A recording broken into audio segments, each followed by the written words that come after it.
Pinuna ni Senator Amy Marcos ang ilan pang eroplano ng Amerika na nakita sa Maynila at Palawan.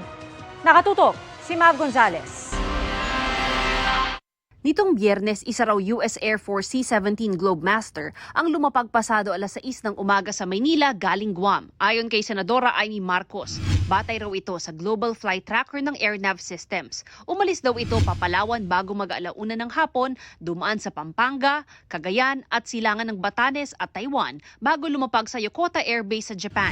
Meron din daw C-17 plane na umalis ng Tokyo, Japan noong gabi ng Biyernes na namataan kahapon sa Busuanga at Polillo Island. May mga pasahero rin daw na nagbigay sa opisina ni Marcos ng larawan ng dalawang US military plane malapit sa runway ng NAIA. Cargo plane ang C-17 na bukod sa pang-sibilyan, ginagamit ding pang-training ng US Air Force.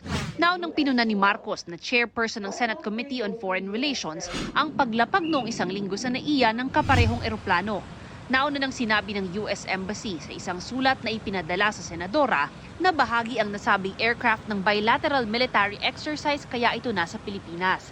Sabi ng embahada, sa Palawan ito pupunta pero mali ang naibigay na impormasyon ng US government tungkol sa flight clearance ng aircraft kaya lumapag ito sa NAIA.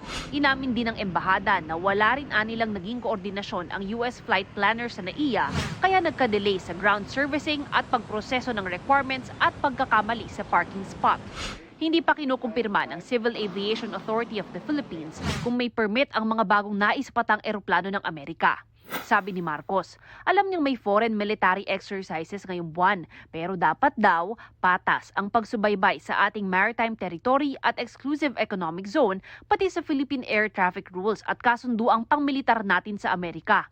Konti lang daw ang may alam sa US military activity sa bansa habang panay ang punaan niya sa mga barko ng China sa South China Sea. Nanawagan si Marcos sa mga opisyal ng militar, national defense at foreign affairs na alamin kung pinalalala lang daw ng mga aniyay sikretong paglipad sa bansa ng US military planes ang gusot sa South China Sea at Taiwan Strait. Kinukuha pa namin ang pahayag ng AFP, DFA at Defense Department.